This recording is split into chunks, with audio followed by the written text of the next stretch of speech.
আল্লাহ যেন তৌফিক দান করেন। 18 নম্বর প্রশ্ন করেছেন, সকালে সূর্য উঠতে সময় লাগে 4 মিনিট 19 সেকেন্ড। আমার ফজরের বেলা ঘুম না ভাঙার জন্য আমি কি এই নিষিদ্ধ সময়ে নামাজ পড়তে পারবো কি?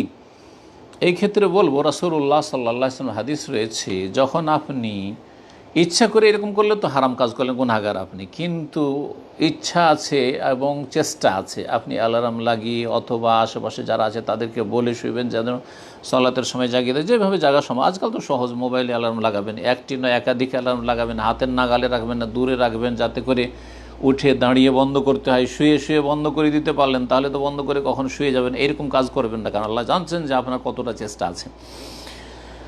কি চেষ্টা নিয়ে আপনি মিছামিছি বলছেন যে আমি ফজর পড়ার চেষ্টা করছি। এক কথায় সালাতের আগে সজাগ থাকবেন যাতে উঠে যেতে পারেন। অনিচ্ছাকৃত ঘুম চেপে গেল আর উঠতে পারলেন না, যেই সময় উঠছেন সেই সময় দেখছেন যে সূর্য উঠতে যাচ্ছে।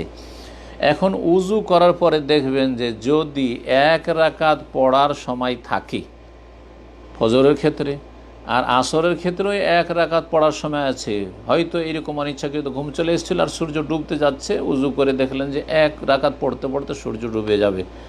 এই ক্ষেত্রে রাসূলুল্লাহ সাল্লাল্লাহু আলাইহি ওয়াসাল্লাম বলেছেন, মান আদরাকা রাকাতান মিনাল আসরি কাবলা আন তাগরুবা শামস ফাকাদ আদরাকাহা। কেউ যদি 1 রাকাত আসরের পেয়ে যায় সূর্য অস্তমিত হওয়ার আগে, তাহলে সেই ব্যক্তি সেই সলাতটি পেয়ে গেল। বাকি 3 রাকাত সূর্য ডুবার পরে পড়ে নেবে, কোনো অসুবিধা নেই। এইরকম ওমান আদরাকা রাকাতান মিন সলাতিল ফজরি কাবলা আন তাতুলু আশ-শামস ফাকাদ আদরাকাহা। কেউ যদি 1 রাকাত সূর্য উদয় হওয়ার আগে পেয়ে যায়, তাহলে আর 1 রাকাত সেখানে পড়ে নেবে, আর সেই ব্যক্তি সেই সলাতের ফজিলত বা সলাতের ওয়াক্ত পেয়ে গেল ইনশাআল্লাহ।